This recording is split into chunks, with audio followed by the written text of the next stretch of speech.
നിങ്ങൾക്ക് എല്ലാവർക്കും അറിയാലോ, ഞാനൊരു ലെമൺ ജ്യൂസ് കമ്പനിയുടെ ഉടമയാണ്.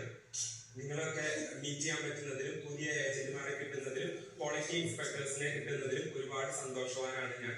എന്റെ കമ്പനിയിലെ കുറച്ച് കാര്യങ്ങൾ നിങ്ങളുമായിട്ട് ഷെയർ ചെയ്യാനാണ് ഇപ്പൊ വന്നിരിക്കുന്നത്.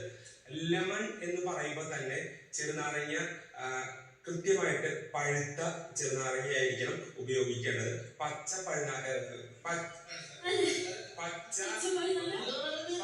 ലെമൺ ഉപയോഗിക്കാനായിട്ട് പാടില്ല. കൃത്യമായിട്ടുള്ള ക്വാളിറ്റി അവിടെ അഷ്യൂർ ചെയ്യേണ്ടത് ഉണ്ട്. അതുപോലെ തന്നെ ഈ ചെറുനാരങ്ങ പ്രോസസ്സിംഗ് എന്ന് പറയുന്നത് വളരെ ഇമ്പോർട്ടന്റ് ആയിട്ടുള്ള ഒരു കാര്യമാണ്. അത് കൃത്യമായിട്ടുള്ള ക്വാളിറ്റികളിലൂടെ കടന്നു പോയിട്ട് വിഷരഹിതമായിട്ടുള്ള ലെമണാണ് എന്റെ കമ്പനിയിൽ ഉപയോഗിക്കുന്നത്. അത് എപ്പോഴും നിർബന്ധമുള്ള ഒരു കാര്യമാണ്. അതുപോലെ തന്നെ ഈ ചെറുനാരങ്ങയുടെ മരം ഒരുപാട് കാലങ്ങളായിട്ട്, അതായത് അതിന് നിശ്ചിതമായിട്ടുള്ള വർഷങ്ങളുണ്ട്. ആ വർഷം കഴിഞ്ഞിട്ടുണ്ടെങ്കിൽ ആ ചെറുനാരങ്ങ മരം നമ്മൾ വെട്ടിക്കളയും. അപ്പൊ കൂടുതലായിട്ട് എത്ര വർഷമാണോ ആ വർഷത്തിനുള്ളിൽ നിന്നുകൊണ്ടുള്ള മരത്തിന്റെ ചെറുനാരങ്ങകൾ മാത്രമാണ് നമ്മൾ ഉപയോഗിക്കുന്നത്. അതും ക്വാളിറ്റിയുടെ ഒരു കൃത്യമായിട്ടുള്ള ഒരു നിർവചനത്തിൽ ഉൾപ്പെടുന്നതാണ്. പഴുത്തതായിരിക്കണം, പച്ച പാടില്ല, വിഷരഹിതമായിരിക്കണം, കൃത്യമായിട്ടുള്ള ആരോഗ്യമുള്ള മരത്തിൽ നിന്നുള്ള ചെറുനാരങ്ങകൾ മാത്രമാണ് ഞങ്ങൾ ഉപയോഗിക്കുന്നത്.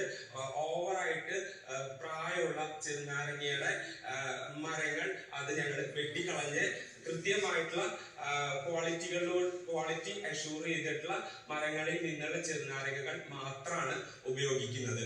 അതുപോലെ തന്നെ ഈ ബോട്ടിലുകളെ കുറിച്ച് പറയുമ്പോൾ, ബോട്ടിലുകൾ നന്നായിട്ട് കഴുകി വൃത്തിയാക്കിയിട്ട് അതിൽ വെള്ളത്തിന്റെ അംശം പാടില്ല.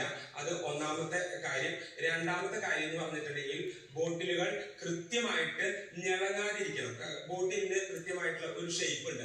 ആ ഷേപ്പ് കൃത്യമായിട്ട് മെയിൻറ്റെയിൻ ചെയ്തിരിക്കണം. മൂന്നാമത്തെ കാര്യം എന്ന് പറഞ്ഞിട്ടുണ്ടെങ്കിൽ ബോട്ടിലുകളുടെ പിരി കൃത്യമായിട്ട് അടച്ചിരിക്കണം. അതൊരു ക്വാളിറ്റി അഷൂറൻസ് ആണ്. കൃത്യമായിട്ട് അടച്ച് ലീക്ക് ഉണ്ടാവാൻ പാടില്ല. കൃത്യമായിട്ട് അടച്ച് വൃത്തിയാക്കി ക്വാളിറ്റി അഷ്യൂർ ചെയ്തിരിക്കണം.